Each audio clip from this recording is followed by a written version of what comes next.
let your head get in the way. Can't be defined by your mistakes. You know you try really hard, but sometimes you fall. Yeah, sometimes you fall.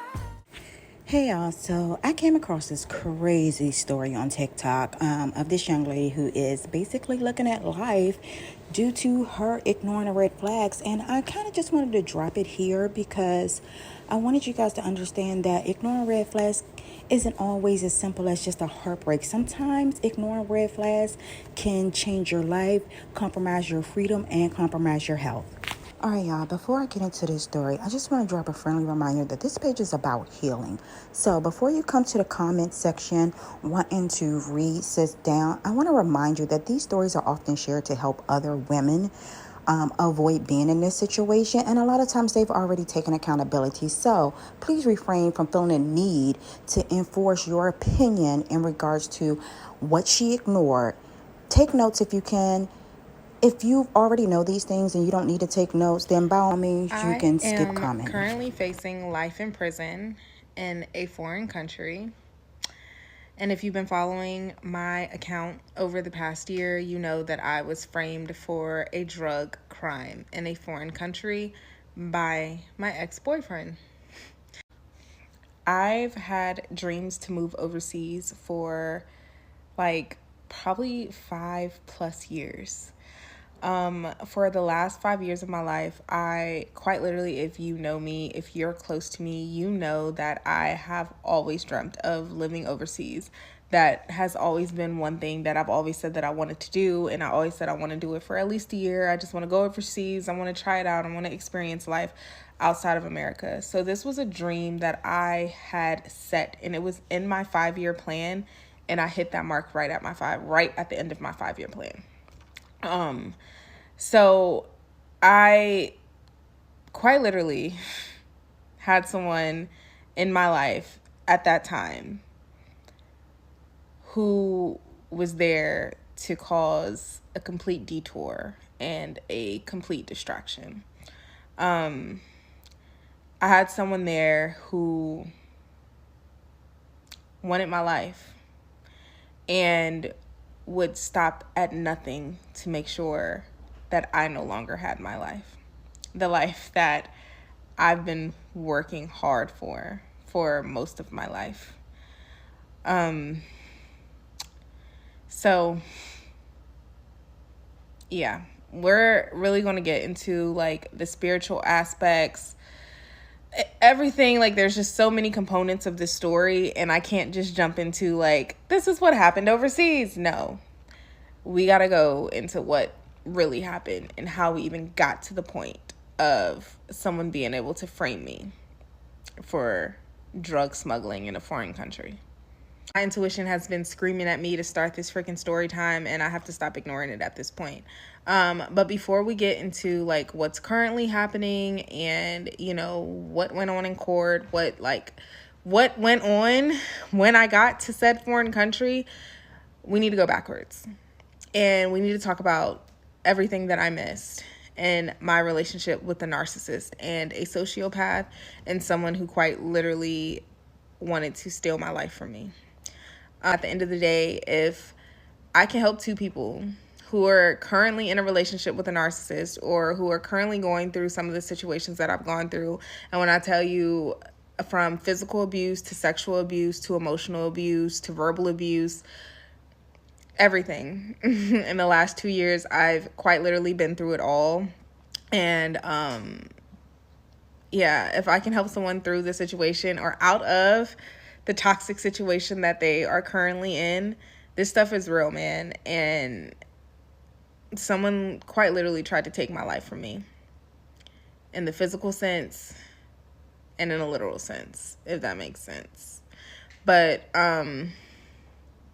yeah, let's get started with this story time. But like I said, we're going backwards. So it's going to be a season 1 and a season 2. This season 1 is pretty much everything that I missed from start to finish that I can think of right now in this moment. Let's go.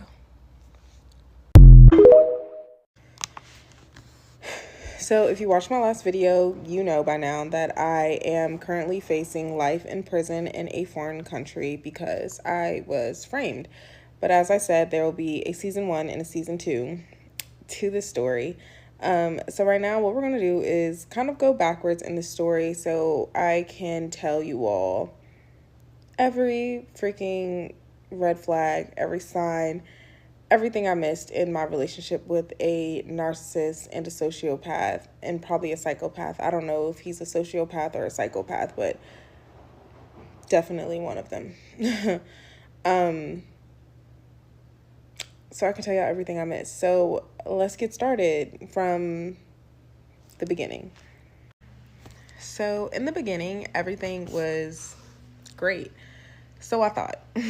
But little did I know I was being love bombed. And honestly, I feel like the type of person I am, I feel like when someone love bombs me, I'm just kind of like, I deserve that. Like, I deserve to be showered in the very beginning, you know? And that's probably not the best way to go about life. Now that I can look back at this situation, probably not the best way to go about life. So in the beginning, everything was great. So I thought, I had my job.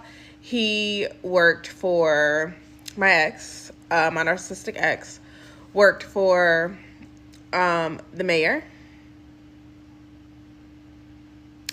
And we're going to get into why that's so crazy, but we're not there yet. When I met him, I actually met him out with his coworkers. And so, you know, I was like paying attention to how they were interacting. It seemed like the energy was good. The atmosphere was good. They weren't like giving him any like looks, like anything that I could notice to make me think like, he's not really liked in the office. You know what I mean? So I was like, okay, you know, a little rough around the edges, but he seemed cool. He works for the mayor. You know, in the beginning, he told me that he made $125,000 a year. I was like, okay. That turned out to be a lie. But I was just like, okay. And I'm thinking, you know, he works for the mayor he works for one of the largest mayors in the country. I'm thinking my background check is mostly done. Do I still do a small little background check? Yes, but I didn't go too much into detail as I usually would with background checks because I'm thinking this person works for the mayor. The background check is done, and the way he tells it, he said that he was working for the mayor for over a year, blase, blah, blah. He was working for DC government for a few years prior, blase, blah, blah. And I'm like, okay. Cool. Anyway, come to find out, all of that was a lie. He had only been employed with the mayor's office for a few months and had never worked for DC government prior.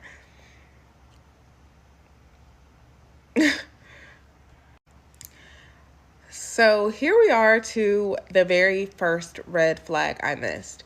When I first met this man, he wanted to be around me 24/7.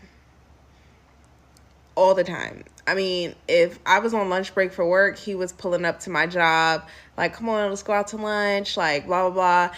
And from our very first interaction, he knew that my job at the time was pretty stressful for me, because I literally met him at happy hour while I was decompressing from my job. So it did come up the first time we met. Going back, I probably would not divulge information like that to a stranger. But he would be like, oh, come on, like, let's go out. Like, I'm going to get you lunch. Like, come on, let's go eat. Like, blah, blah, blah, blah. Like, after I would get off work, he'd be like, oh, I'm going to come meet you somewhere. Let's go out to dinner. Like, you know, like, I mean, he quite literally wanted to take up all of my free time. And because of the place that I was in at that time, I didn't mind it. But any other time that would probably be, or that would have probably been a red flag for me. It just wasn't a red flag in that moment. So outside of everything else, I think him working at the mayor's office is what really kind of got him in with me. And then we would go to the mayor's events, or we would go to events around the city where the mayor staff had to be present. Like one of the dates we went to a baseball game, and we were in the mayor's box seats at this baseball game. And I know that to be true because when the lady checked our tickets, they were like, "Oh, you're in the mayor's box." And we were like, "Yeah." And, we went on to the mayor's box. So I knew that to be true. And in the beginning, he was introducing me to things in DC that I had not been introduced to as an adult. So I was just really kind of out enjoying life, having a good time, and wasn't really thinking too much of it. So yeah, the first major red flag that I missed was him wanting to be pretty much in my skin every second. And the crazy thing about the crazy thing about that and allowing that to happen is that I had literally just cut off a friend right before I met him, probably within the same month. I cut her off and then met him. I cut off a friend right before I met him because I had noticed that she had wanted to be around me too much. There were other things that went into play, just kind of like her wanting to be in my skin, watching me so closely, always wanting to know what I'm doing, always wanting to know where I'm at, always wanting to know what, how do I do this? How do I get this job? How do I do my business? How do I da da da da da da? So I literally just cut off a friend, and then for this person to come in and then to be trying to be literally in my skin every second, it was just, it takes me back when I look at it that way. And I don't really want to go into detail about my friend because the story is not about her, but they have a lot of parallels. Once we get into this story, they have a lot of parallels. For me to have gotten rid of her and then him to come right in, that's insane. So in the beginning, another one of the first major red flags that I missed, this is the very beginning of our relationship too. And I had went on vacation to California. I went on a girls trip, and we went for, I think, the weekend, but I had planned to stay for a few days after that. I don't remember how many days that we were all staying, but I had planned to stay for a few days after, just by myself. So the last day that I was there with my friends and when I was branching off to be by myself in LA, he calls me hysterically crying, and his brother had just passed away in Virginia, and he's boo-hoo crying, I can't believe this happened. His brother was shot or killed. I can't really remember, but he calls me hysterically crying and oh my God, da, da, da, da, and doing all the theatrics on the phone. And so I made the decision to go home from California early. I battled with myself in that moment to not do that because this man is really not that freaking important. And I wish, looking back on it, that I never did do that, because I think that let him know right there. That was a test on his end, a narcissistic test, and it was a narcissistic test that I failed miserably. Looking back at it, I don't think that there was ever anyone who passed away. He never talked about it afterwards. He may have talked about that for a week. And one time I actually brought it up. He never went to the funeral. For him to be that hysterical, did not go to the funeral. And the one time I brought it up, he looked at me like a deer in the headlights. He did not know what I was talking about his brother passing away. And his brother in the sense of a really close friend that he grew up with. Never heard of that person again. He never brought him up oh man, I miss my brother. Remember I told you my brother passed away? Never brought that person up again. So I'm 100% sure.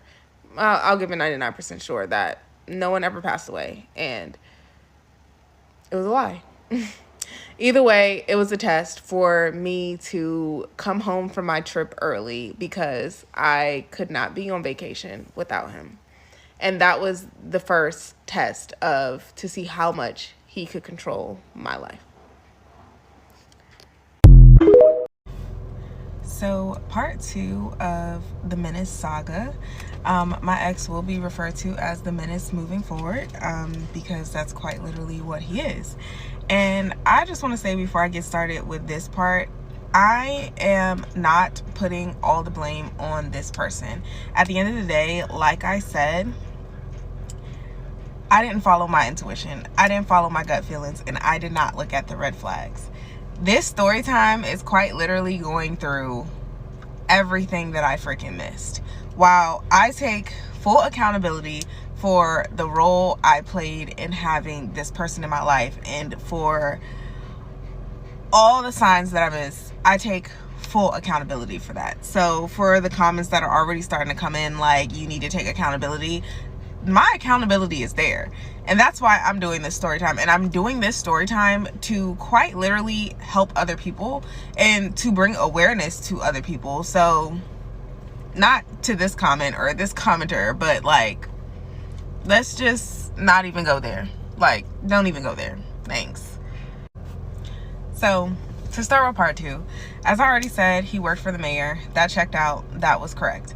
In the beginning, he said that he owned a house, and the house had flooded, and that they were like working on repairing the house, and the house was so big, it had 5 bedrooms, and it was just too big for him, and he was planning on putting the house up for rent and then like just using part of that money just for like a little apartment or something in the city. So that was like the story that I got in the beginning. Anyway, come to find out, that wasn't true. He did not own a house, and for accountability, I could have easily looked that up. I didn't. I just took what he was saying at face value. I really, quite literally, didn't think that someone could come into your life and lie as much as this person like lied. I was not even like thinking that at all. Like, I wasn't thinking that. And so anyway, he was living in a house, but it was not his house. It was someone else's house. And I think the story goes that the person who owned the house was actually putting the house up for rent again and had like put him out of the house or something. I don't really know. I don't know all the details about that story, or I can't remember. I think at some point I may have known, but I can't remember. And mind you, also, the way I'm telling you the story is hindsight. Hindsight is 2020. While I was going through this situation, I was not paying attention to everything that I know now, or I did not know everything that I currently know now. Everything was kind of taken at face value, like, because like, why would someone just be lying about everything? I mean, everything. So once I started letting him come over to my house, it was kind of like he always wanted to be there. He never really left. My apartment building was a party building in the city. Like, there were always parties, there were always house parties, there were always pool parties, rooftop parties, whatever the case may be. So one day I worked 2 jobs. I had a day job and a night job, and I was at my night job, and I didn't know that the menace was like still like just in my apartment building. So people were sending me videos and pictures of him being at a house party in my apartment building, and initially I was just kind of like, that's weird. Like, and like people were like, hey, is it okay that he's here? Like, and I'm like, I mean, that's kind of weird. Like, why is he just hanging around at like my apartment complex? But like, again, didn't really take it into consideration. So when I got home this night, he is like rushing to come tell me a story. And mind you, I'm getting home at like 2 a.m., maybe 3 a.m. I don't know. He's rushing to come tell me the story about how this girl at this party was trying to talk to him, was like trying to get with him, and was telling him that she was poly, basically insinuating that she wanted to be in a relationship with me and him at the same time. And like, all this stuff that was not like, I'm not comprehending. I'm like, what? Like, that's not even the type of vibes that I give off, so I don't understand why she would like be talking to you about that. You know what I mean? Like, I was just kind of like, what? So I was like, okay, well, let's go up to this party. Go up to the party, nothing. So the girl ends up texting me later, and she's like, hey, like, we need to talk. So she comes to me and she's like, hey, like, he made a lot of people feel uncomfortable at that party. He made a lot of women feel uncomfortable. He was very sexual. He tried to follow somebody back to their room. He just made people feel very uncomfortable, and I really think you should like kind of reconsider like this decision on being with him. Like, basically, like, long story short, that's kind of what she was doing. And so I was like, okay, took into account what she said. And like in that moment when I was talking to her, like I was already making the decision to not allow him back into my home. I was like, first of all, like, you're not gonna have women feeling uncomfortable, like, you know, like, absolutely the fuck not. And so I'm having this conversation with him, and I go up like, you're not about to be in my house having people uncomfortable, like, you gotta go, like, pretty much. And so then I go up and I start having a conversation with some of my friends who were at the party, and they were like, T, nothing happened. The person who told you that, she's been having a lot of problems in the building. She has something going on. She's starting drama with everybody. Nothing happened. He was a lot of fun. Everybody was just having fun. Nothing happened at this party. And this is multiple people telling me this at this point. So now I'm kind of like, okay, well, maybe she's just starting something, like, what the hell? But no, she was right. It ended up like coming out that he had actually at this particular party went into a bathroom. Another girl was in the bathroom trying to use the bathroom. He went into the bathroom, took his wee out while she was in the bathroom, and starts using the bathroom while she's in there. Other things happened, but these things didn't come out until later. So also later, after all of this stuff happened to me, my friend ended up telling me, one of the friends that was telling me in the beginning that nothing happened at this party, he was like, you know, he was really weird at that party, but I just wanted to like support your decisions, and I just didn't want to make it seem like anything was going on, but I probably should have told you that he was kind of weird. You are my friend. If I come to you and I ask you for your opinion on something, at any time, you tell me the freaking truth. Like, because I was already on the verge of like ending everything with this man based off of what she was saying, and like never allowing him back into my home. And then it was like you and my friends who were saying nothing happened. So that was that. But yeah, so he did try to apparently sexually assault some people at this party, or it was just being really weird with them. And that comes about later, because all of these things are like kind of like hints to like things that were going to get worse in my life later.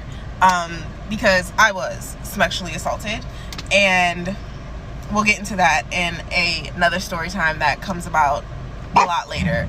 But yeah, my friends were no help with that situation. He did try to follow someone to her apartment.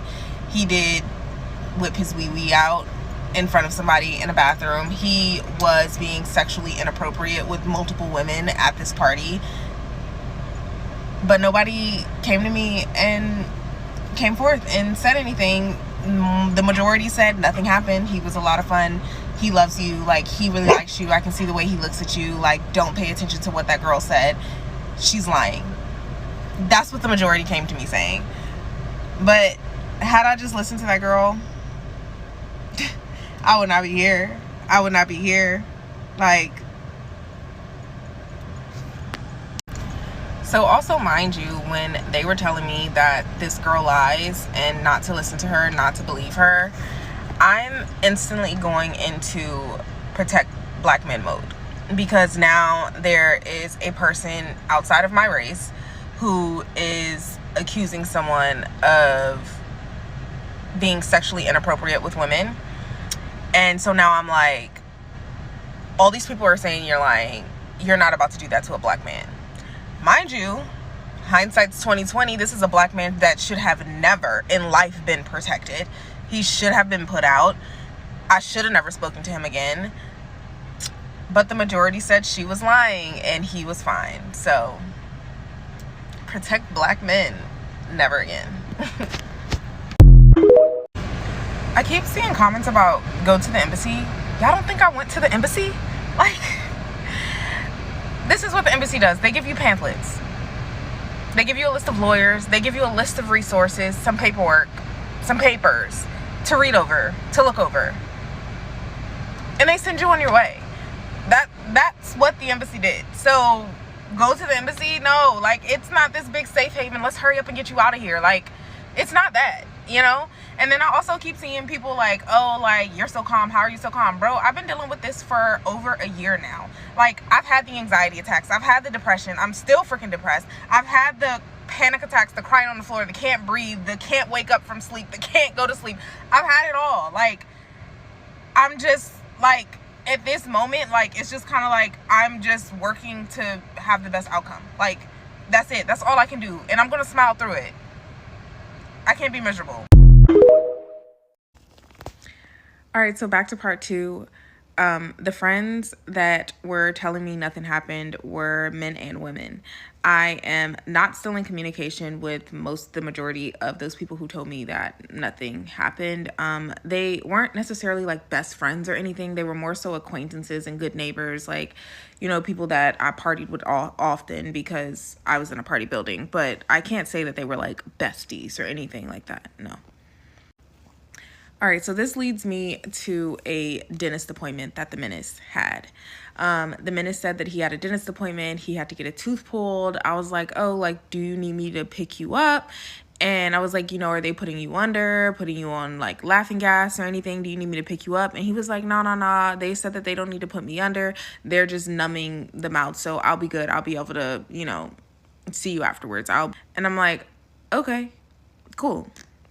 So he comes back from his dentist appointment, has gauze in his mouth, and is like, man, my tooth hurts so bad. Like, it was so bad. They didn't finish the extraction. They only took out like half the tooth, and they were like literally pulling on it. And I don't even think like it was ready to come out. They couldn't get the whole tooth out. And he's like, I need Percocets. And I'm like, they didn't give you pain medication? And he's like, nah, they didn't send it in yet. Like, I need something right now. Like, you know anybody who has something right now? And I'm like, no, like, I have Tylenol. Like, you want some Tylenol? So after this day, I noticed that he wasn't at work for a few days. And so I'm like, you haven't been going to work? And he's like, nah, since I had gotten back from the dentist appointment, they told me to stay home because they could just tell that I was just so out of it at work. Want to leave. I didn't want to go home, but like they just told me I was so out of it. And I was like, well, you told them you could work and you didn't want to go home? He's like, yeah. And I was like, well, they can't tell you that you have to leave. They can't make you leave for a medical condition if you're saying you can work and your doctor didn't say that you can't work. So that's illegal. They can't do that. And he's like, no, it's cool. Okay. So one day, this same week, we go to one of his best friend's house. It's his best friend, their family, and their dad.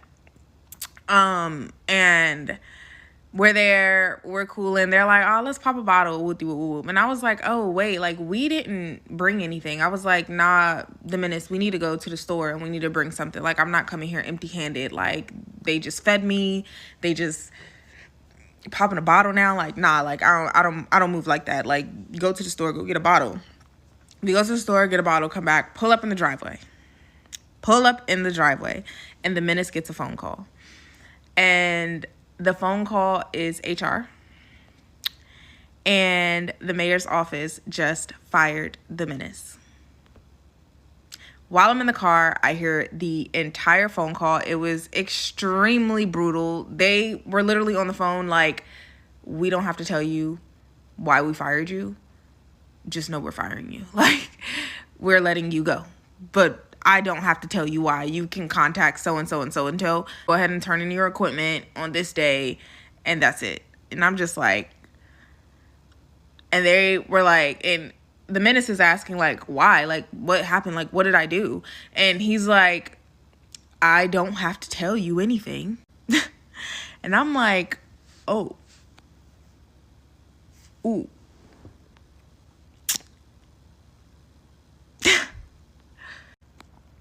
So we're in the driveway of his friend's house.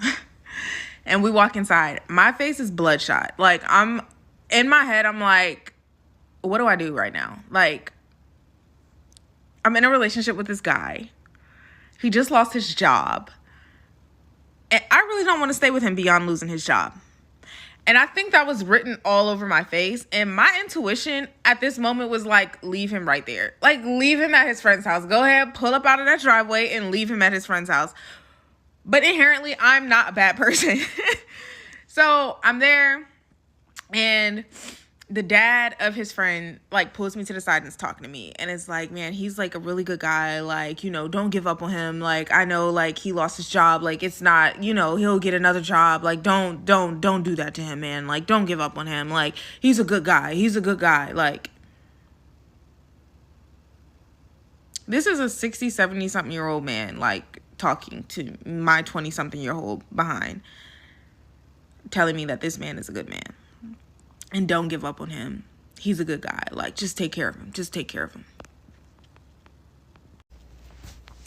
So I'm sitting at this friend's house, and the friend is starting to tell me stories about old stories and stuff like that. And he's like, yeah, man, he used to be so wild. I don't know what you're doing. Like, you're doing such a great job with him. He used to be so wild. This isn't the first time I heard this. So I'm like, what do you mean? What does this mean? And he's like, well, you know, when his parents died, he got into drugs and was just doing really bad. And, you know, he's clean now. He's doing good now. Like, but he just, like, he spiraled. Both of his parents died in a short period of time. He spiraled out of control. Like, but he's clean. Like, he's been good. He's been good for a while. Mind you, this man told me that his parents died in 2019, around the same time my dad died. He trauma bonded with me over that. He said his dad died on a holiday. My dad died on a holiday in 2019. I don't know if his dad really died on a holiday. I have no freaking idea. To fast forward to this point, his dad had just died months before he and I met. And I had no idea. So when this friend is trying to tell me that he was on drugs around the time his parents died, his friend is literally talking about like yesterday, making it seem like it was years ago.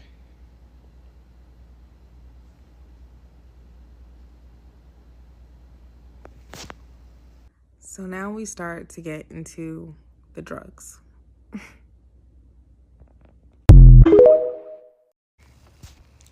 So my friend's lying. The one person that I expected to tell the truth about what happened that night didn't tell the truth. And why he said he did not tell the truth that day was just because he really didn't think too much of it.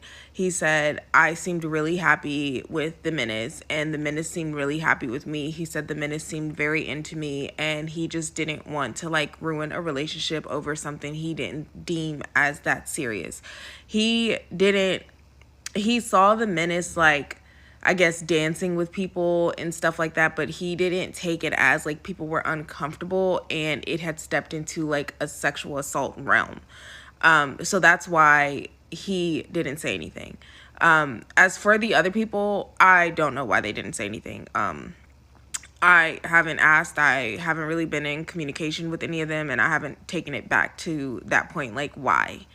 I don't know, but it was a mixture of men and women who said that nothing happened. And I don't know why the women said that nothing happened. My assumption is that some women were entertaining it and didn't want to say that they were entertaining him, and that some women were uncomfortable. But I don't know. I'm not sure. All right, so now he has a half a tooth gone. He now has Percocets that are supposed to be prescription for his teeth. And he now does not have a job. So let me just check something really quick. My intuition was telling me to leave after he lost the job. My moral compass is what made me stay. But I really strongly believe that it was my intuition, like, this is another red flag. Go. Like, go. Like, that's what was happening.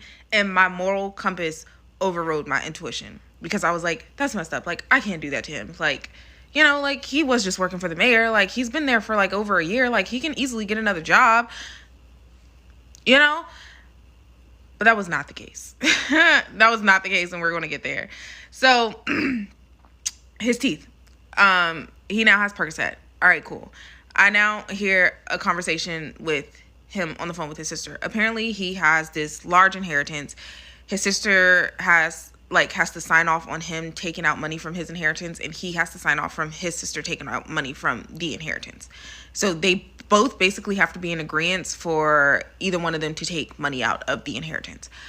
That's what he said. I don't think that that's true. I think that his sister has control over his inheritance, and I think that she's fully capable of having control over her own, and I think that that's the way it was set up. I think it's one-sided. She has control over his. But neither here nor there, that's alleged. That's just my thoughts. So anyway, he's on a phone call with her about getting money out of the inheritance because he has to get the rest of this tooth extracted. I don't hear the other side of the phone call. I don't know if he was really on the phone. I don't know, but that's what's going on. He's supposed to be getting money for this tooth. Bet. All right. So now some time is going by, and I'm starting noticing little changes in his personality. And one day, he walks into my house mumbling, like just babbling off at the mouth. I don't know, like, I'm really not making out too many words that he's saying. And I'm kind of like, okay. So the next day, once he's talking normal again, I was like, what was that? What was that? And he's like, what? And I'm like, you were just mumbling words yesterday. Like, I don't even know what you're talking about. And he was like, oh, yeah, I was just really drunk. I was really drunk, like really drunk. Yeah, my bad. I was just really drunk. And in that moment, I was like, you were not drunk. That is not alcohol. I don't know what it is, but I don't want to ever see it again. If I see it again, we will not be together. And that was that. That was that. So after this conversation, he starts talking about how he would never try boat and how he would never try meth. And I'm like, okay, that's random. Like, all right. And he's like, yeah. Like, I would never try boat. I would never try meth because, like, I think I would end up being addicted to those things. So I would just never try them. Like, do you see these people out in DC and, like, what they're doing and blah, blah, blah, and, like, how they are on the streets? I would never try boat and I would never try meth. So I'm like, okay, what's boat? What's that? And he goes into this whole spiel of what boat is. And long story short, it's PCP, and it's a slang word for PCP in DC. And he goes into this long story about it, and I'm like, how do you know all this? And he's like, I mean, you know, I work for the mayor. Like, I was working for the mayor. Like, I had to know this stuff. I've been working for a long time, and I had to know this. Like, I'm the person who's, like, out on the streets who's supposed to be, like, helping people and, you know, just being a role model and things like that. Like, I have to know about these things because it's really prominent in DC. And I'm like, okay.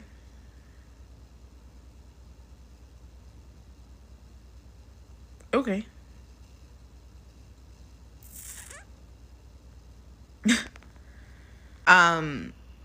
So moving forward from there, I started noticing that my tolerance for liquor was getting really low.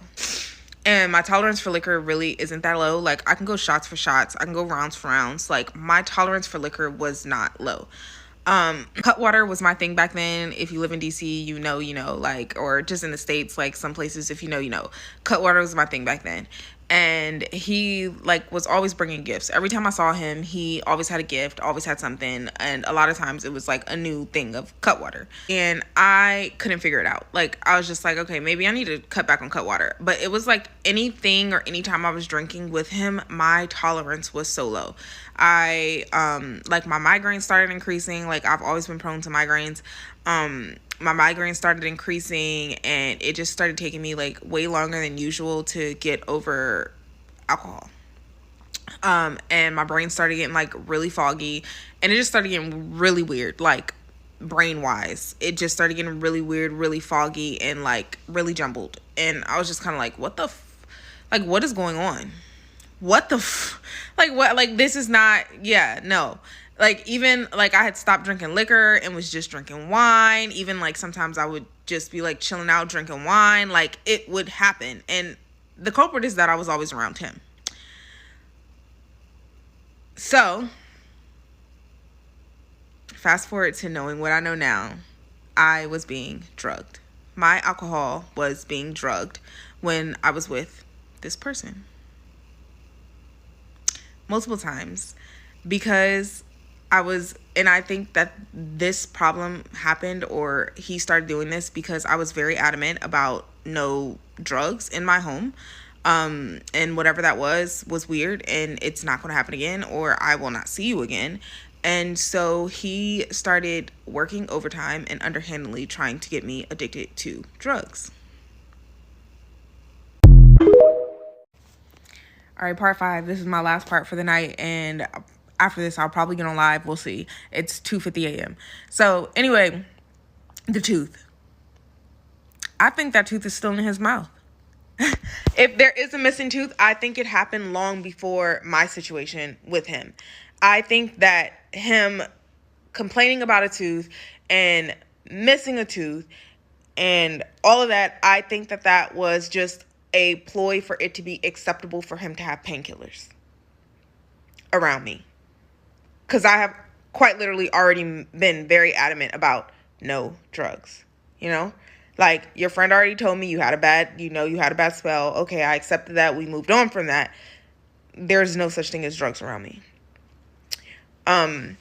So I think that's what the tooth situation was. Like, it was just for him to be able to have Percocets around me.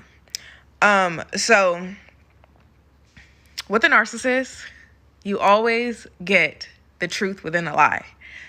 Always get the truth within a lie. So with him being like, oh, I never take boat, or I'll never do meth, or whatever the case may be, you know, something I would never even think about. That's because that's what he was doing. So when he was mumbling and babbling off at the mouth, that was boat. Mind you, I'm telling this story in hindsight. Hindsight is 2020. Now I've done the research. Now I've talked to people who know him. And now I've kind of figured out like all this stuff that was happening. You know what I mean? So I'm telling this story in hindsight. This is in present moment, the stuff that I know now. I did not know this stuff when it was happening. Okay? Like, so now I'm getting headaches consistently, migraines consistently. This person is now living in my house and I'm getting consistent migraines. I'm going back and forth to my doctor. My doctor's trying to figure out what's going on. We're doing brain scans. We're getting blood work. We're doing all this stuff trying to figure out why, like, I'm getting migraines the way that I'm getting them. He's switching in and out my medicines. Like, he's giving me sample medications, like, try this, try that, try this. And we're going through this whole thing of me trying to fix these migraines. So in the midst of having all these migraines and stuff, the menace is like, you really need to try Percocets. Like, I promise you, like, it'll work. Like, just try Percocets. And he's begging me for some time to try these Percocets. And I'm like, no, my doctor got it. Like, my doctor will handle it. Don't, like, nah, like, we're figuring it out. I need to have, like, a medication that works for me, like, going into Korea anyway. So, like, we'll figure this out. You feel me? And the menace is begging me to try Percocets. So eventually, I finally try Percocets. And immediately, I'm like, why does this feel different?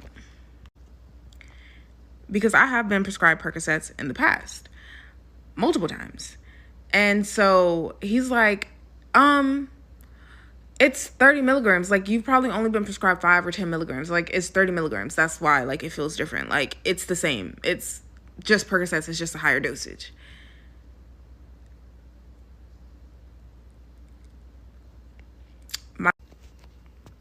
I'm sure you can guess by now what those Percocets were. But I am done with this story time for right now. I'll see y'all tomorrow. I'm going to get on live for a little bit, maybe to clear up some questions that y'all may have or some gaps for, like, this point on to part 5, but we'll pick this up tomorrow for part 6. Bye. Y'all, I've tried to record part 6 like 5 freaking times and it keeps deleting, and I'm so irritating. Like, somebody get this devil up off me. Whoever the lady is, get it off me, okay? Because something don't want this story out, but I'm gonna get it out. So back to part 5, what the Percocets were. The Percocets was fent. They were Fetty. So now we are in an attempted murder situation. He gave me a medication, made it out to be something else, and it was actually something laced with something extremely deadly. If you live in America, you know that there is a fent crisis and that a lot of people die from that same situation. And yeah, this person could have literally murdered me. I didn't know that the perks were Fetty until getting to Korea. So that will come up later, but yeah, had no idea. So in my lives, everyone's been asking me about the family. What is the family saying? Where's the family?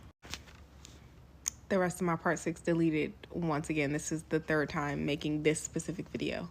So where's the family? The only blood family member that I know of his is his sister. He is not in contact with any of his other blood relatives. From what I know, from what he has told me, that's also a red flag. So when I first met his sister, I met his sister very early on in the relationship. Very, very, very, very, very early on. It was a red flag to me that he was so eager to want me to meet his sister.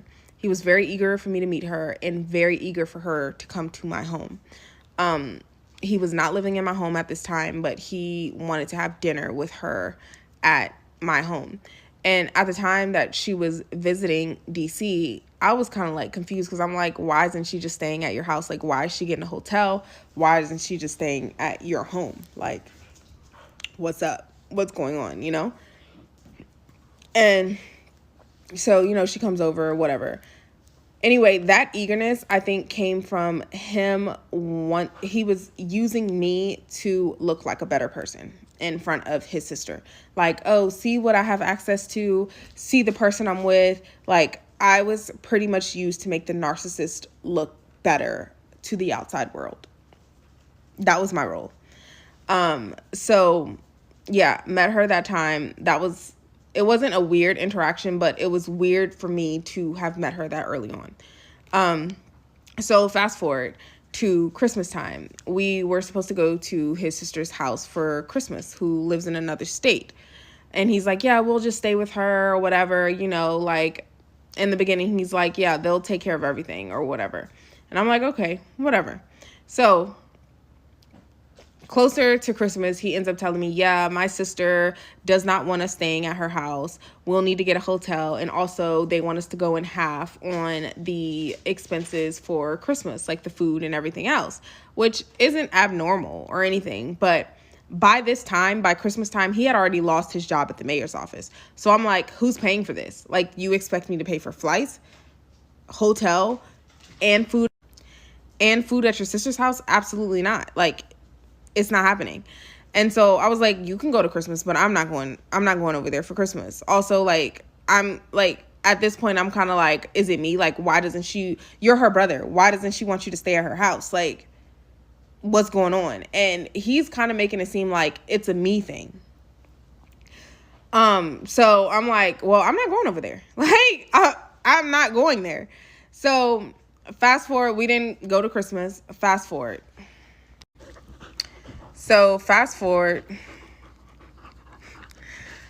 to the time that we actually do go to her house. Now, this is where there are a lot of Easter eggs and a lot of very glaring red flags. As if the other red flags were not already glaring, these are like staring me dead in my face. We're at his sister's house. One day we take his sister's car to go to the grocery store. I'm the type of person, if I stay at your house, I'm going to contribute something. I'm going to go get something. Groceries, liquor, whatever the case may be, I'm going to get something to put in your house. I don't like to just stay at people's houses and not put something in there, you know? And So we take his sister's car to go to the grocery store. We get back later on. We use the same car to go to dinner. So it's me, him, his sister, and his sister's fiance. And we're all piling in her car, her 2-door car, to go to dinner. If you know 2-door cars, the front seat, you have to lift the lever, slide the seat up, and then once everyone gets in the back, you slide the seat back into place, right? So she and I, we get in the back, and the seat is no longer locking back into place, the front seat. He's the one that was handling the front seat. So he and his sister get in an argument because she's kind of like in sister mode, like, you're always messing up something. In the midst of their argument, he's like, well, T is me. T was in this front seat earlier, and it's probably her who broke the seat. The seat was fine before we just got in the car. Like, how was it? Like, I'm sorry, how did I just get in the middle of this, you know? And so I'm just like, what? Like, how I get in this? How did I get in this? So he's going on to say, we'll pay for it. He doesn't have a job. Who's paying for it? Like, not I, you know? And so later, I'm like, what was that? And he goes on to say, I know it wasn't you. I know that you didn't break the seat, but I just didn't want her mad at me. And I knew she wouldn't have been mad at you. I knew she wouldn't argue with you, but she would argue with me. And I just didn't want her mad at me. And I'm utterly confused because I'm sorry. What? You just tried to blame something on me. Not only like am I here visiting your family because you wanted to come visit them, but now you're kind of trying to build a wedge between me and your family. And that is what narcissists do. They make the people closest to them not like the other, like they triangulate you and they make you not like the people around them. Like, it's the weirdest freaking thing. Okay, so number 2. One day I'm coming up into like our guest room, and I come in the room and he has thrown up on the guest bathroom floor. There are white bathroom rugs in the guest bathroom floor. He throws up on them. And I'm like, what happened? This is in the middle of the day. This is the next day. This is in the dead middle of the day. No one's hungover. No one drunk that much the night before. So I'm confused as to where the throw up even came from. But obviously we know now that it was probably drugs. So he's like, I'm like, just go, put the rugs in the washing machine. He's like, no. I can't do that. What do you mean you can't put the drugs in the washing machine? I don't know. Me and my brother maybe we're a different breed. I'm like, because I can use whatever I need to use in my brother's house and we're fine. Hell, me and my brother walk out of each other's houses with each other's stuff. Like, I don't ever have to ask to use the wash machine. So I'm like, just put the rugs in the wash machine. Just wash them. Like, it's not a big deal. He's like, no, I can't do that. Like, literally freaking out because he threw up on these rugs. And so he's like, I'm going to just tell her you did it.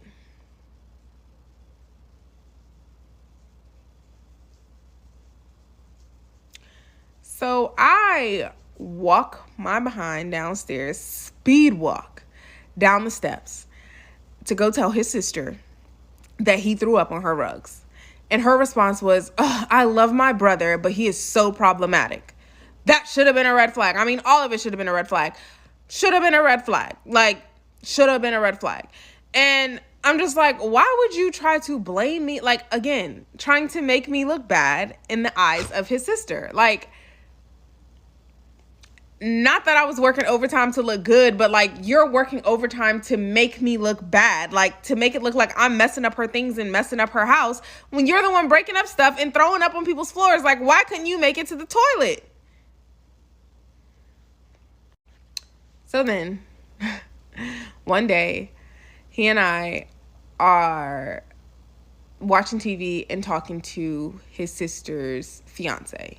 We're all hanging out. His sister has taken a nap and we're all hanging out. Me and his sister's fiance are like kind of like laughing, joking about certain things that probably happened throughout the day. I can't really remember the conversation or anything like that. So the menace gets up. He's upset, visibly upset. And he starts walking out of the room. So obviously at this point now, I have to leave with him because out of respect, I'm not going to be up here with this woman's fiance by myself, you know?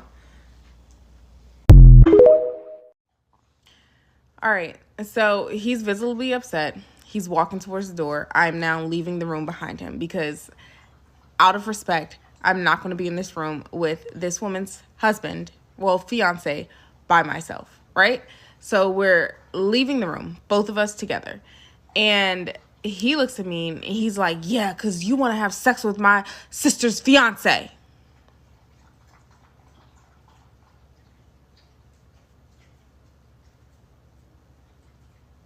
I'm sorry, repeat that? What was that? And I'm like, what are you talking about? He doesn't say anything. We go downstairs and I go off. We are in this house and we are in this guest room and I am going off. And I was like, you need to walk your behind back upstairs and you need to apologize to your sister's fiance. Now.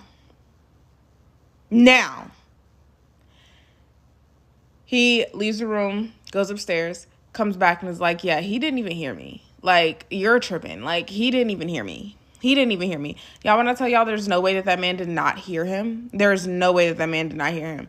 And I'm literally going off. And I'm like, you are that jealous and that insecure that you would literally put something like that in the atmosphere of your sister's home? Like, when I tell y'all he was working overtime to make it very uncomfortable for me to be in this house. Like, why would you even do that?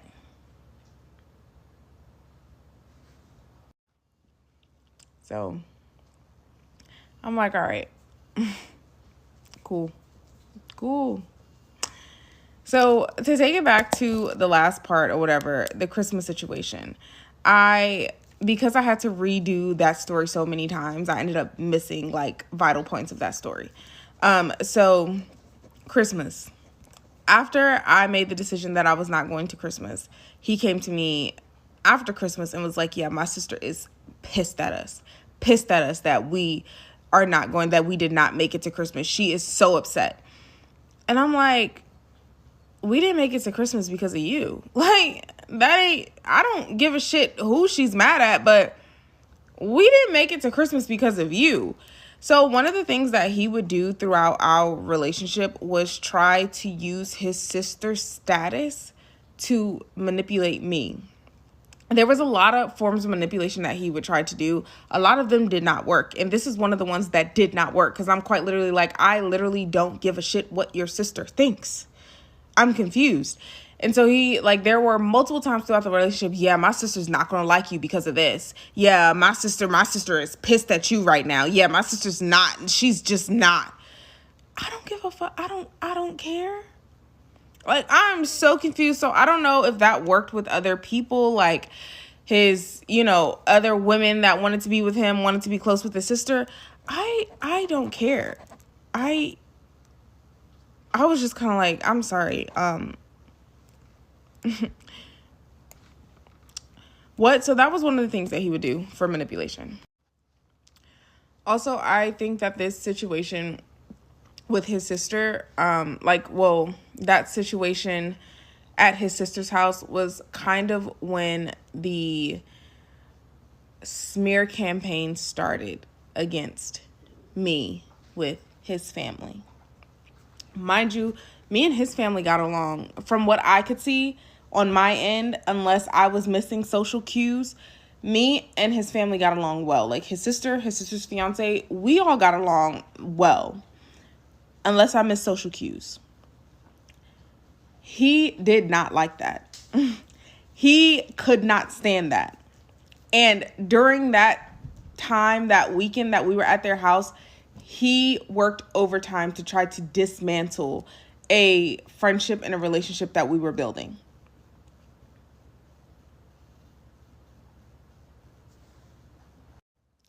Also, I saw a comment that was like, he was using you to get the money from the inheritance. Yes.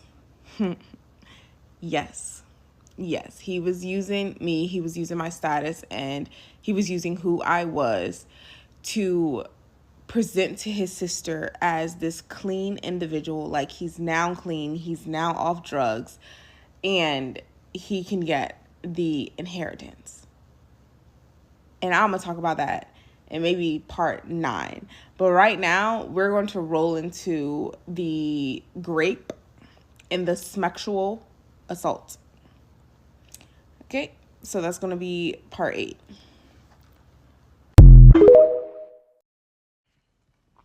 All right, part 8. I told y'all in the previous video that part 8 was about SA. This is a hard story to tell. I tried to record the story multiple times. The waterworks started to flow, so now I'm trying to re-record it again without any waterworks and just get through it. It is important to know about this part of the story that I could not remember any of the events that I am going to tell you. I dealt with dissociative amnesia and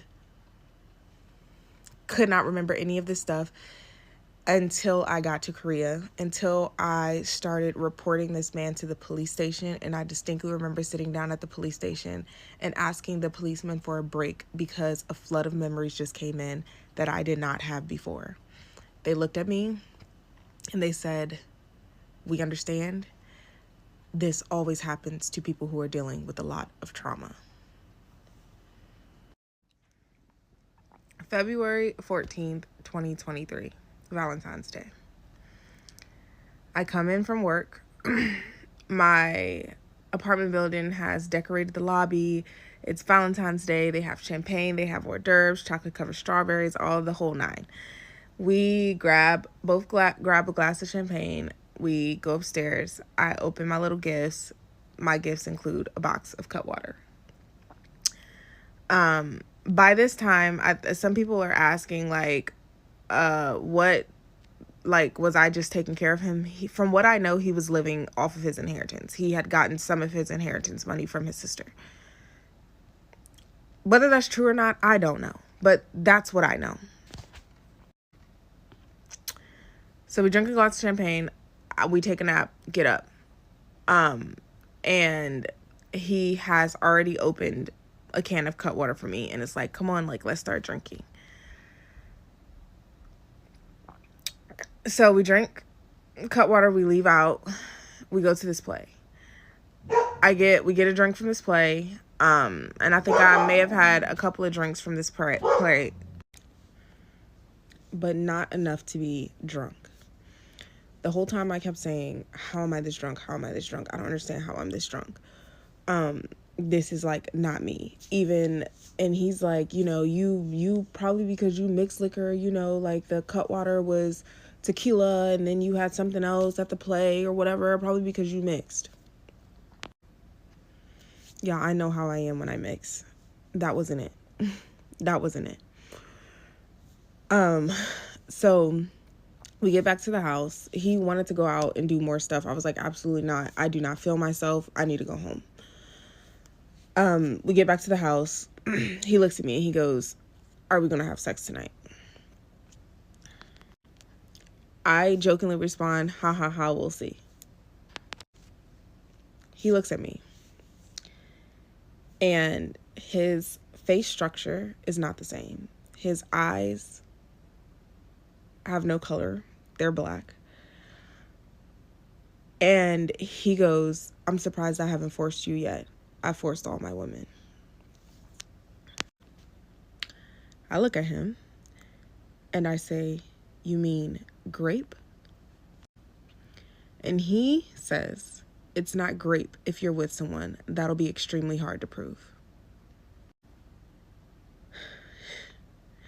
He proceeds to pin me down to the bed, pins my arms down, pins my legs down, and is moving forward and forcing himself on me.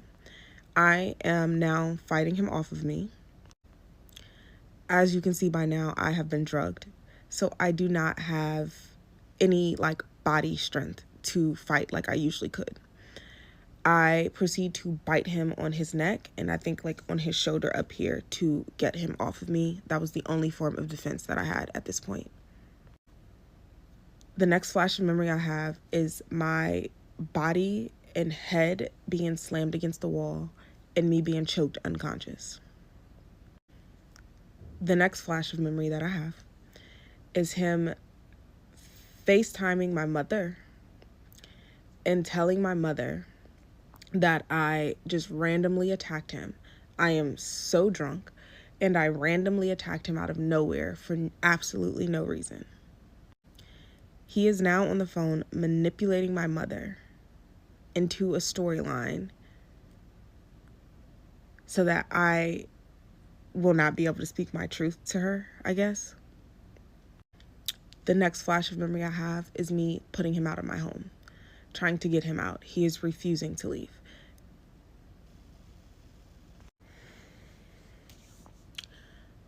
Those memories may not be in chronological order.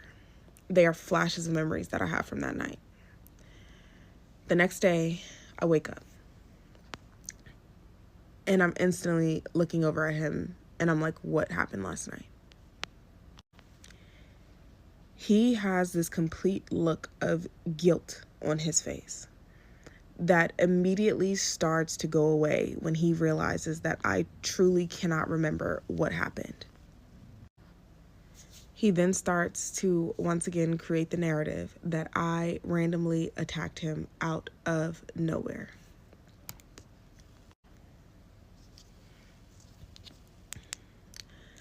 I then start getting flashes of memories in my brain, taking me back to a time when I was in elementary school and a high schooler, I believe he was a middle schooler or a high schooler, I don't know, in elementary school, tried to essay me.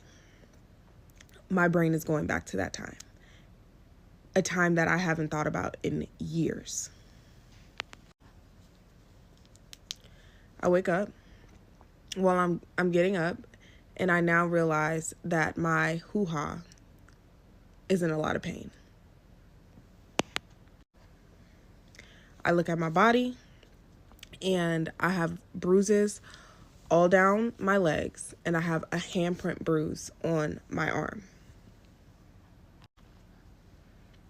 And now I'm starting to ask, did we have intercourse the prior night? He's like, no, absolutely not. You were so drunk. I would never touch you like that. I'd never touch you like that. Like, blah, blah, blah. You were just so drunk and out of it.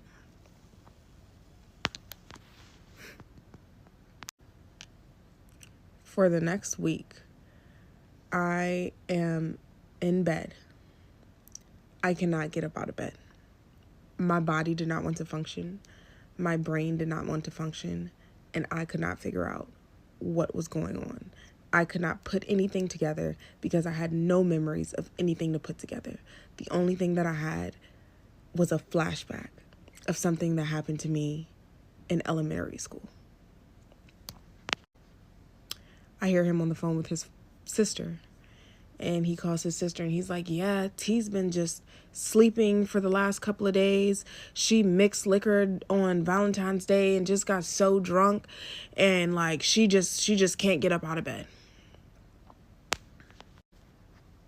Creating another narrative.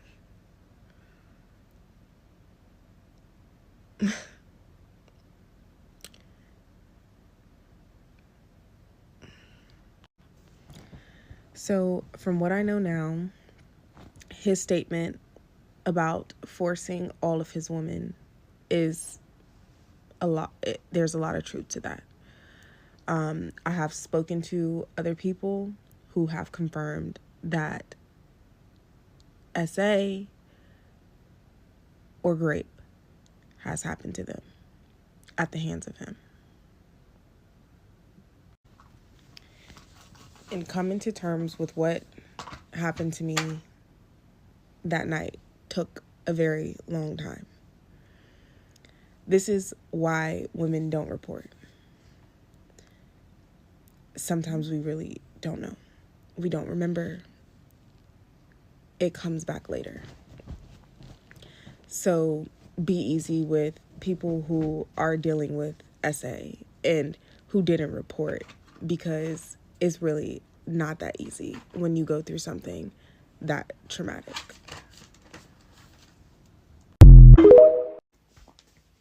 part 9.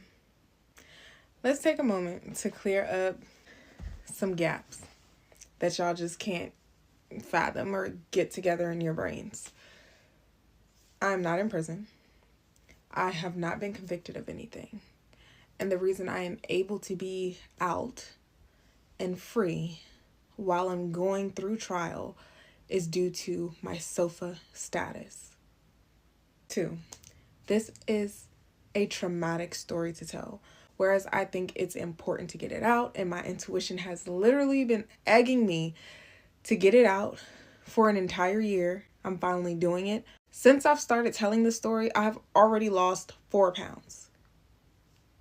I am reliving these events as I'm telling them. So relax. Like, I'm really going to start blocking people at this point. Before you try to make sense of what I was going through or not make sense of what I was going through, you need to look into narcissistic personality disorder. You need to look into what a narcissist is and what narcissists do. Yes, there were these glaring red flags throughout the relationship, but I'm not giving you the whole relationship. The entire relationship was not bad. Well, it was all bad, but like it didn't feel all bad in the moments. I was completely tormented when I was with this man. And I did not realize until after the relationship was over, until after I had time to sit down, until I could go back into everything that was going on. If you asked me a year ago, were there any red flags before this happened? I would have told you no. I would have told you he completely did a 180 once we got to Korea. It wasn't until I had all of this time to sit with myself and to actually go back into the relationship and think about everything that happened that I realized I missed a lot. The narcissist, the menace, would not let me sleep. I could not have a full night of sleep with this person around. This man was getting me into sleep deprivation consistently. Imagine being drugged and not knowing it. Imagine going into sleep deprivation. There's clearly going to be a lot of things that you miss. When I got to the point where I'm like, yo, I need to do something, like everything's out of order. This is not how my life is. And I'm starting to like get back into like meditation, stretching and everything. The narcissist is interrupting. He was interrupting my meditation. He would not allow me to meditate. He would not allow me to stretch, and he would not allow me to journal in peace. He had to interrupt everything that I was doing for myself. And this is what narcissists do. They get you in a state of confusion. They get you in a state of confusion so that your reality no longer feels like your reality. So when you start questioning things, you start questioning yourself. Like, am I tripping? Am I the problem? Like, what is going on? So until you can grasp that and understand that, shut up. Like, shut up. No one needs your commentary, okay? Like, I understand that I missed a lot, but have you ever been tormented day in and day out and didn't realize that you were tormented until after the fact? Imagine being drugged and not knowing it. Imagine being tormented. Imagine not being able to sleep. Imagine being abused. Imagine going through mental abuse, emotional abuse, physical abuse. There was way too much happening. Not too many people can say that they've been through that. Actually, there are a lot of people out here that can say that they've been through that. And that's why I'm getting this story out. Because not a lot of people talk about this type of stuff. Because yes, it is embarrassing. That's my part 9. Leave me alone. All right. Part 10 of the Menace saga. The marriage license. Remember this story because it's coming up later. So, as we get closer and closer to going to Korea, the menace is very adamant about wanting to marry me. And in the beginning, it kind of made sense because it was like, unless we were married, he could not be in Korea beyond 3 months. But as I started thinking more and more about it, it was kind of like, outside of that, there's no other benefit. And what am I benefiting? For me, I've always told myself that marriage is more so a business. It's a business transaction for me. That's just how I feel about it. Starting to look at it in a business way and not a, oh, I love you way. And I'm like, no. You're not getting half of my funds. No. So once again, I'm asking the Menace questions that I have already asked him. What's your credit score? What's in your financial background? Do you have any evictions? What's there? No, I don't have any of that. I don't have any of that. My credit score is good. Like, I have a great credit score. He does not have a great credit score, and he does have evictions in his background. Information I found out later. So also, I'm like, what is your criminal history? Is there anything in your criminal history that I need to know about? Even before, like, you were 18. Is there anything in there that I need to know about? I have anything in my criminal history. I've already told you that. Come to find out, after everything hit the fan in Korea, this man has been to court over 20-something times and has multiple charges, and most of them are drug related. Surprise. So this information was important for me to have because I have a security clearance. I cannot take on debt. I cannot have bad credit with a security clearance.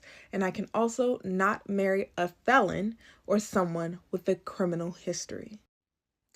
I cannot be closely associated with a felon or someone with a criminal history. It was imperative that I knew that information, and he was aware that it was imperative that I knew that information, and he still held it from me. He knew that going against that information would cause me my job. And he still tried to move forward with the marriage. One day, I wake up and he's sitting on my couch and he's like, I applied for our marriage license. Like, aren't you happy? And I'm like, how? Like, huh? How? So I tell him in this moment that I am not marrying him. Like, I see no reason to marry him. One, like, I want a wedding. I want, like, the whole nine, baby. Like, I'm not eloping, period. So I said, we can go get the marriage license. I'm not signing it. You're not signing it. It will not be officiated. But if I feel like you are my person and within the 5 years of being in Korea, I want to marry you and we have a wedding abroad, then okay, we'll already have the license. Going and getting that marriage license is going to come back to bite me in the behind. And you guys will see that in a little bit. But anyway, I want to wrap this story up by saying that this man knew that marrying me would cost me my job. And he still was trying to marry me. His end goal, his plan was to always ruin my life, was to dismantle everything that I had built.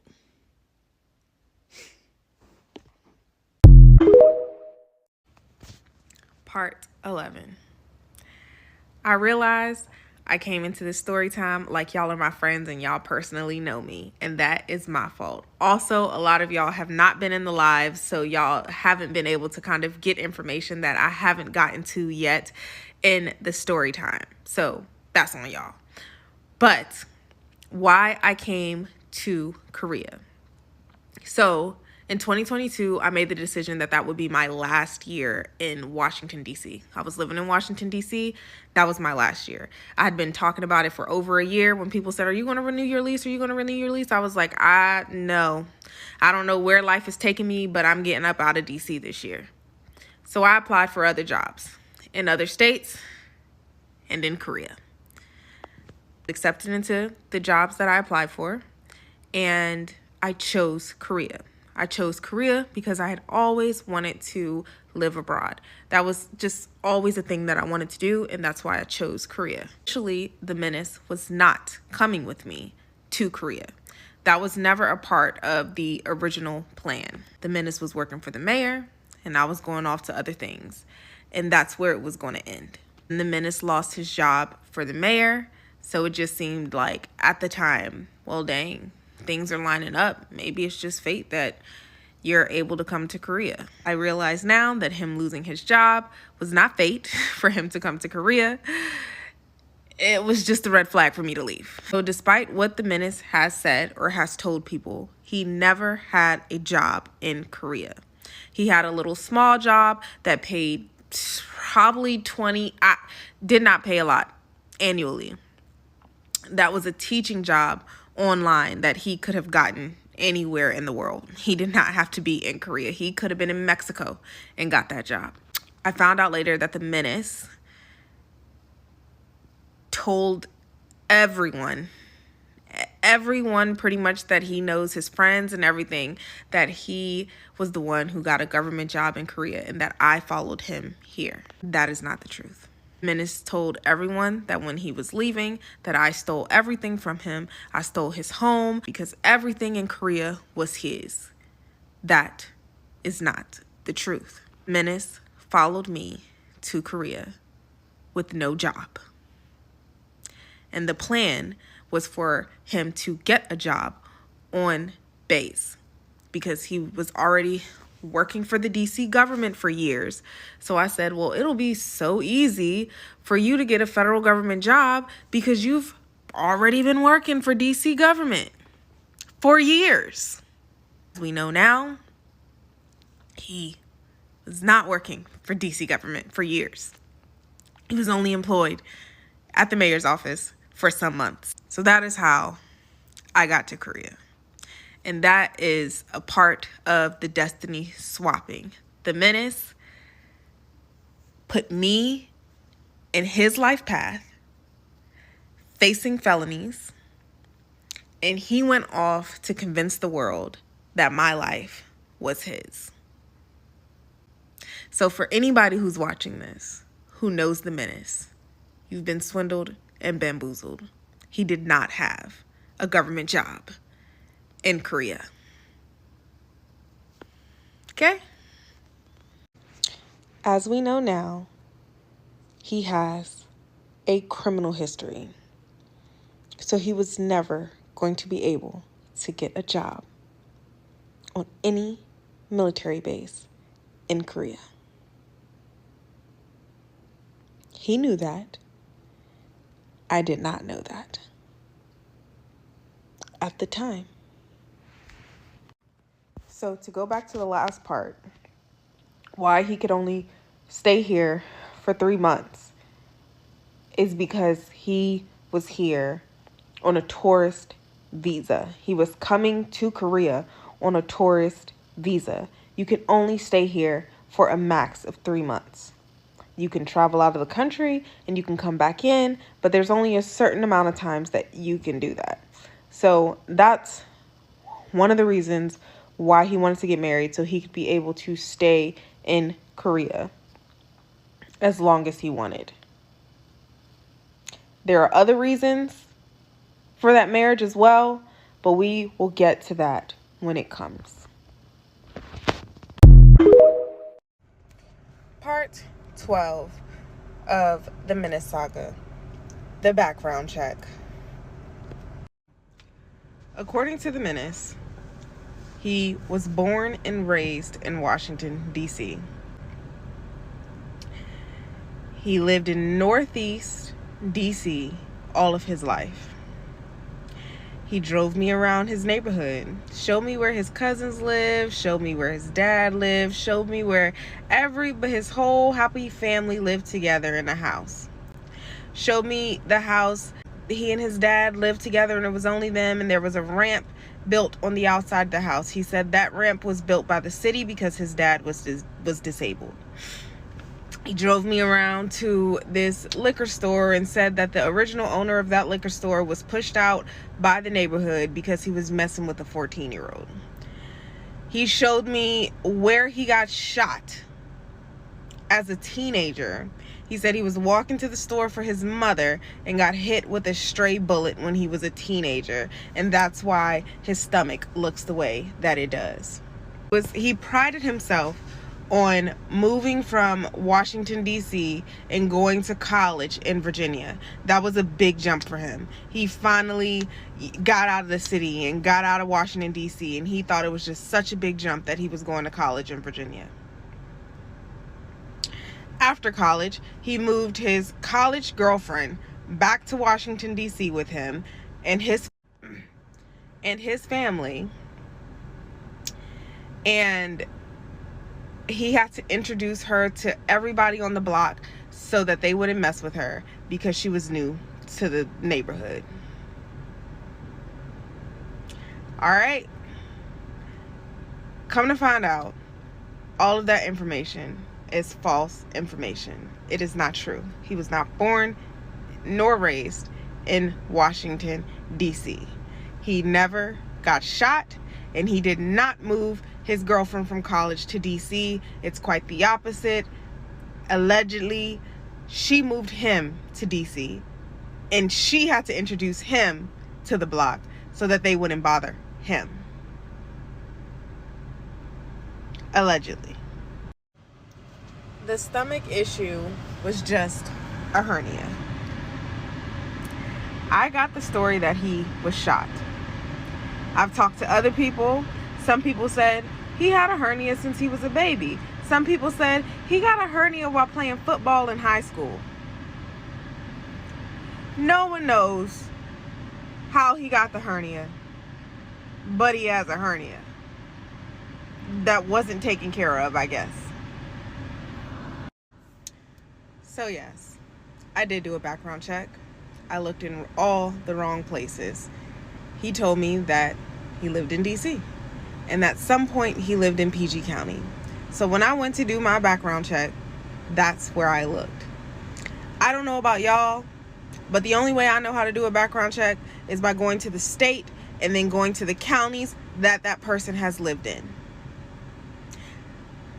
I don't have the database to just pull from every freaking state. If anybody does, let me know. So narcissists lie about the mundane things so that their past and their present don't collide. For my situation, the narcissist did not want me to find what was in his past and did not want me to find his criminal history. And that's where those lies came from. Part 13. This is the final backstory before segueing into Korea. This story is important because a lot of things from this story pops up later. This takes place a week before leaving for Korea. This is my going away party. Weeks before my going away party, I tell the menace, we have to do your hair. You look like Ish. We got to do your hair for this going away party. Like, you know, you not, like, that's crazy. So he's consistently putting stuff off. Before the going away party, he told my mother that he was handling all the liquor. He was going to buy all the liquor for the going away party because he hadn't contributed anything to this up to this point. So he was going to handle all of the liquor. We're getting closer and closer to the going away party. I'm like, when are you going to get the liquor? When are you going to get the liquor? When are you going to get the liquor? He hasn't picked up the liquor. So then the morning of the going away party, I'm finally like, bro, you have to sit down. We have to do your hair. This is early in the morning too, like 5, 6 a.m. in the morning, that I'm like, come on, like, let's get up. Let's do your hair. He's fidgeting, he's moving around, like getting up, like will not sit down. A process that would take 30 minutes ended up taking like 3 hours. And he still did not get the liquor for the going away party. So now, before his hair is even finished and he's doing all this and we're going into 2 and 3 hours of doing hair, I'm like, bro, I'm about to leave. I'm going to Costco. Like, I haven't even showered. I haven't done anything for myself yet because you won't sit down. So I'm like, I'm out. He's like, you're not leaving this house until you're finished with my hair. I'm like, so I get out of the house. He's supposedly following me to Costco on his motorcycle. He gets to Costco. I'm already at Costco and I'm shopping, and he's finally at Costco, maybe like 30 minutes later, and he's like, I had this whole anxiety attack on my bike. You're giving me all this anxiety. You're giving me all this PTSD. You're treating me like my mom used to treat me. And I mean, just going in Costco, making this whole scene and making it all about him. I'm like, bro, I don't care. So he takes everything that I already have out the cart, and he's like, no, this isn't what we're getting. This isn't what we're getting. This isn't what we're getting. So I'm like, all right, fine. You go shopping then. I'm like, I'm done at this point. Like, you go shopping. He starts picking up a whole bunch of snacks, chips, snacks, stupid stuff. My mom already took care of the food. So, no liquor. Your agreement was to get liquor. So he picks up all these snacks, purchases them on food stamps.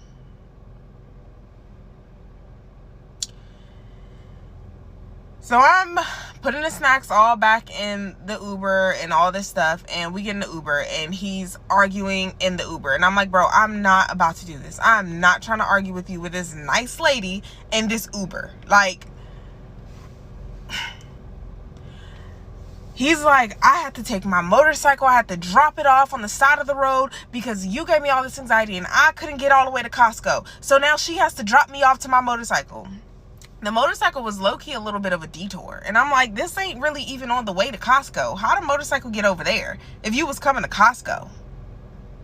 So I get back to the house, and my friends and my family, they're coming down to get all the stuff out of the car, out of the Uber.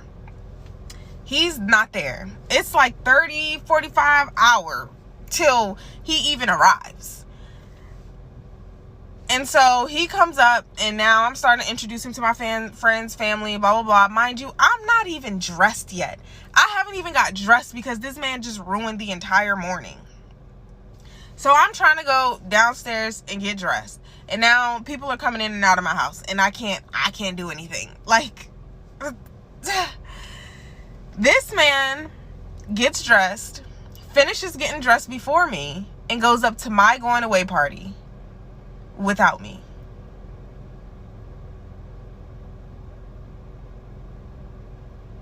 Do you know what he was wearing at my going away party? A hat, a beanie. All that, all morning to do his hair, and this man puts a hat over the hairstyle. And I'm like, I actually didn't even notice it. It was like, I think maybe my mom who noticed that later on. So I go up to the going away party. Finally, I'm dressed. Didn't get to do anything that I wanted to do. Didn't have on makeup. Nothing. He's all done. And I can't even put on makeup. I don't even have enough time because everybody's like blowing up my phone, bugging the shit out of me to come upstairs to this going away party. I couldn't even get dressed. So I get upstairs. I don't know where he is. And I see his aunt. Mind you, he may have had like 4 or 5 people at this going away party. I had like upwards of 100. I see his aunt, and his aunt's like, where's the menace? Like, tell the menace to come up here to his party. And I'm like, taking a little bit aback, because I'm like, his party? I don't say nothing, I let it slide. I'm like, all right, whatever. I'm a little tipsy by now anyway. So I do that. And everybody from this going away party is like giving me cards. Everybody's giving me cards. I didn't have any gifts. Everybody was giving me cards and giving me money. And I had one gift. So all of my cards went into this one bag with my gift. All right. That's going to come about later. After the going away party, everybody is like downstairs in my apartment. We're getting ready to go out.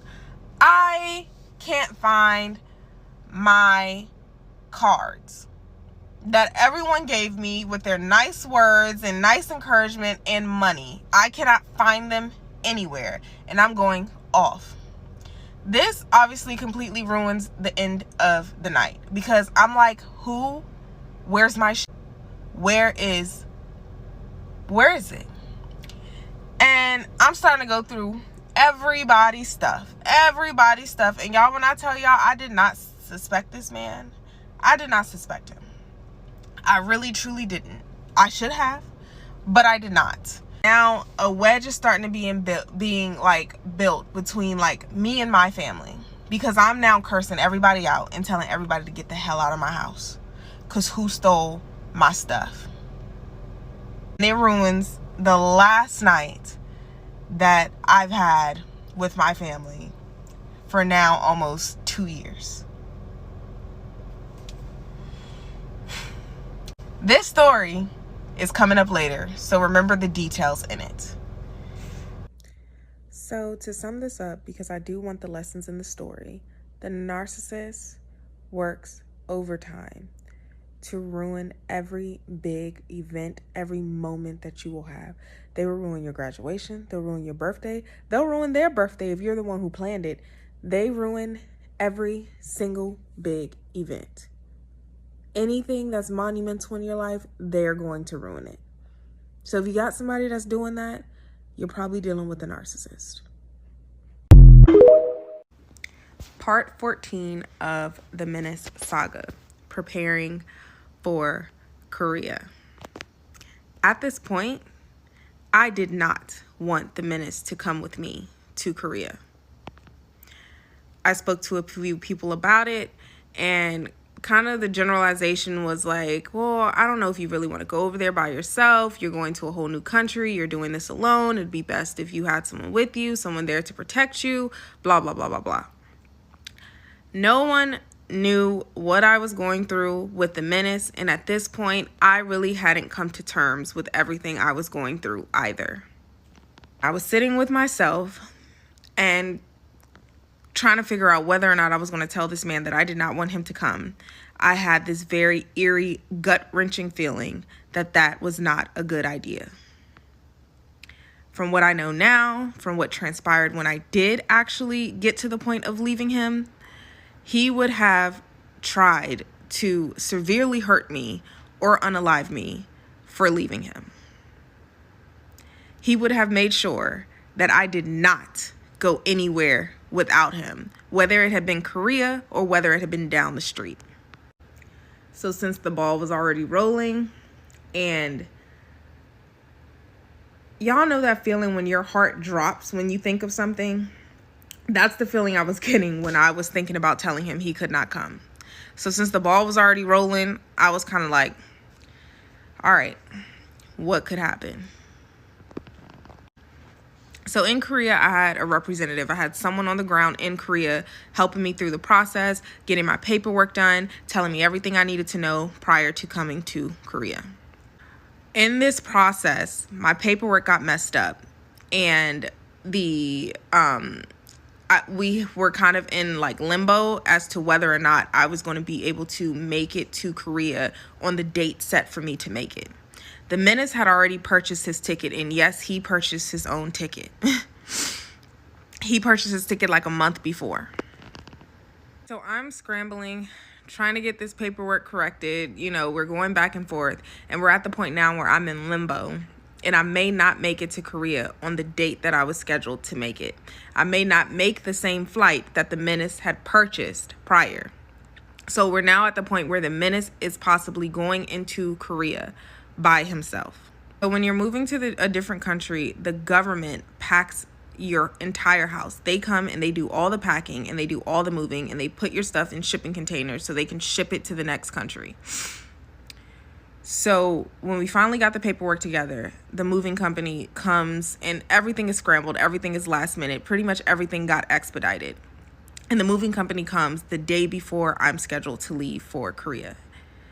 And my house finally gets packed. So now we are back on schedule to being on the same flight.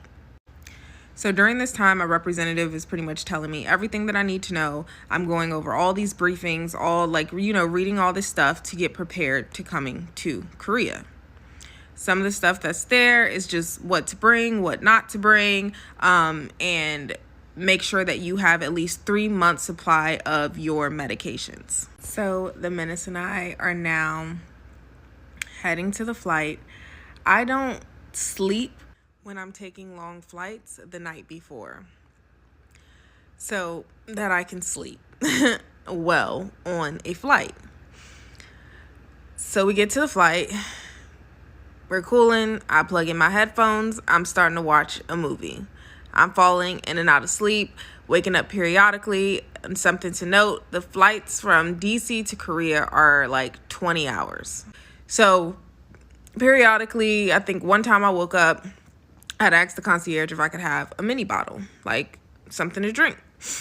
And she comes over and she looks at me and she looks at him. He's sleeping. And she's like, "Are you okay?" And she just has this, like, she's sincerely concerned look on her face. And I'm like, "Yeah." And she was like, "Okay." She comes back. She brings me a mini bottle. I said, "Okay." Another time, I'm up. The menace is up at the same time, is awake at the same time. And we both ask her for a mini bottle. She looks at him, looks at me again with concern. And she's like, "No, I think you had enough." He goes back to sleep. And the flight attendant comes back and she brings me a mini bottle. I'm like, okay, that was really weird. We get off this flight and I see that he has something like all over his pants. He had gray sweatpants on and there was something all over his pants. And I'm like, "What is on your pants?" And he's like, "Oh my God, I was trying to wake you up and you wouldn't wake up. I was screaming. The flight attendant spilled coffee on me. And I was like screaming and I was trying to like wake you up. And then she came back and she was like patting me down and doing all this stuff. And I was like literally on the flight screaming." And I'm like,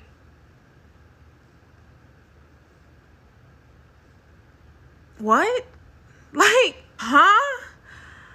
And so I'm just like, you really was on a flight where everyone's sleeping and you're screaming? He's like, "Yeah, it was like burning me." Y'all, that did not happen. That did not happen. There's no way I would not have woken up if he was on a flight screaming. So I don't know what happened between he and the flight attendant. I don't know what happened while I was sleeping, but something happened. Y'all, this is the point of the story where I have to stop talking about this. I'm so sorry. I know that y'all want to know more, but this is the end of talking about this situation. I will come back and I will tell you all everything that transpired. I will, but y'all gotta wait. So also from what I know now, because y'all know I'm putting the lessons in the story, when we were at the point that we were having 2 different flights and I was working to make sure that we were on the same flight, I should not have done that. I believe that that was God's intervention and we should never have been on the same flight at all. So I'm gonna leave that there, and that's the end of this for now. Stick with me. The story gets better.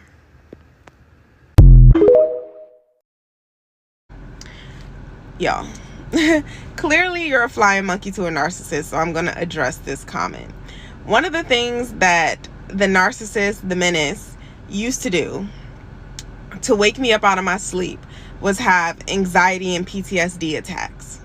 He would jar himself out of bed and I would wake up to him crying and drenched in sweat.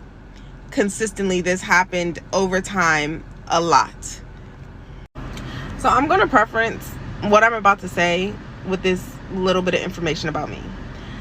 I have always had a soft spot for people with disabilities. Even as a child, I had a soft spot for people with disabilities. Kids with autism who would not speak to anyone else would always feel free and comfortable to talk to me. Kids who were nonverbal and their parents were like, "I don't know what's wrong with them." I'd come in, I'd start talking to them, the kid would start talking.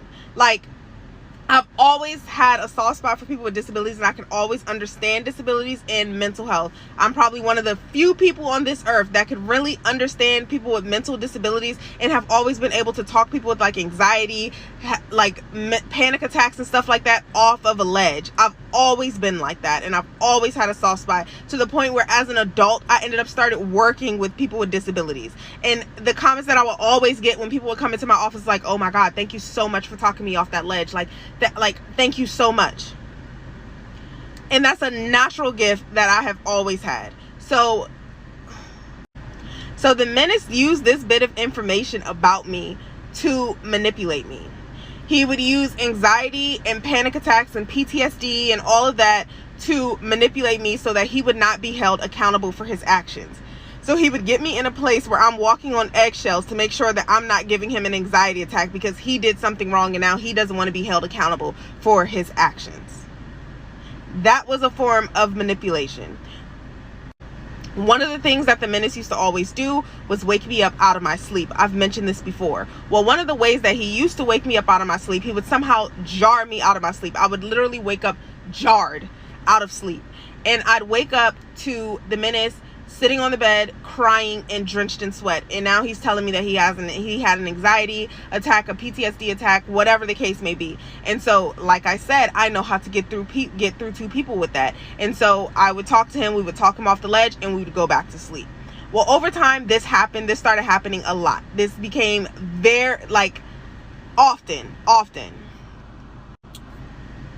And it got to the point where I was like, bro, you cannot keep waking me up out of my sleep. Mind you, I worked 2 jobs. So my sleep, it was vital for me to get the little bit of sleep that I could get, which some nights were only like 2 to 4 hours of sleep because I worked 2 jobs. After I got to the point of telling him, don't wake me up anymore, you're going to have to figure out how to navigate your anxiety and your PTSD by yourself, the anxiety and the PTSD stopped. And then he started waking me up in other ways. He started doing stuff in the kitchen, doing a whole bunch of stuff, making a whole bunch of noise in the middle of the night to wake me up out of my sleep. As I mentioned before, he had me in a state of sleep deprivation, and these are some of the things that he used to do. So your comment is disgusting, actually, because that day he used anxiety so he would not be held accountable for his actions. He used that to manipulate me, and he used that to prolong a process, knowing that I had to get ready to go to my going away party. He pretty much used that to keep me away from my friends and my family on the last weekend that I would be able to see them for a while. I've talked to people in the menace's past. I've talked to people in the menace's present. They said that they have never experienced anxiety and PTSD attacks from him. We have all come to the conclusion from knowing who he is that was a form of manipulation. Now, where the sweat came from when he would wake up and be drenched in sweat, I don't know. For all I know, he went in the bathroom, put water on him, and came back to bed. I don't know. But what I do know is no one else has ever experienced him having anxiety or PTSD attacks. And if they have, it was probably a form of manipulation. I'm not taking it away from him. Maybe he does have anxiety. Maybe he does have PTSD. But he said he had PTSD from the time that he got shot as a child. That's where he got PTSD from. What we know now is that he was never shot as a child. So where did the PTSD come from? So anyway, yeah. Relax. It sounds like he was trying to express himself and you shit on his feelings. No, that's not what happened. Over time, someone consistently bringing up something so that they won't be held accountable is going to get old. To manipulate situations and to keep you away from people. Old, bro. Old. I mean, every time if I had a friend come into town and I was trying to hang out with my friend without the menace or something, he's springing into an anxiety and a PTSD attack and taking away my time to be with that person, or putting me in a bad mental headspace before going to be with someone who I haven't seen in a while. This was always a form of manipulation that this person used. So, yeah. I wonder this too. at the end of it all and why it never came up in test or why it never came up in blood work. But my assumption is just that they weren't looking for that, so that's not what they tested for. I mean, you know, when they test for stuff and they take blood work, they have to take different valves for each thing that they're doing. And that's just, I guess, not what they were looking for. I can't answer it. I don't know. So, of course, I know it's going to be some naysayers who do not believe this story. Now, if you've been watching my vlogs, then you know my favorite / most scariest movie is Broken Down Palace, where a young lady actually two young ladies got locked up in Taiwan, I believe, for something similar. So like many situations, there were many red flags that she ignored at the time that she didn't think was really big deals, or she knew was wrong, but it felt like maybe it's not necessarily a deal breaker. And of course, hindsight is 2020. Once you're out of it, you realize how detrimental ignoring those red flags are. So anyway, guys, if you are in a toxic relationship or abusive relationship or have gotten out of one, use the link below to sign up for my email list. I have dropped an ebook that will help you create a healing empowerment plan if you've already left it. And I'm currently working on a course, 30 Days to Your Empowering Exit, that will help you create a safe and empowering exit strategy. So click the link in the description area to join the Vibe Tribe so you won't miss any updates as to when I drop these products.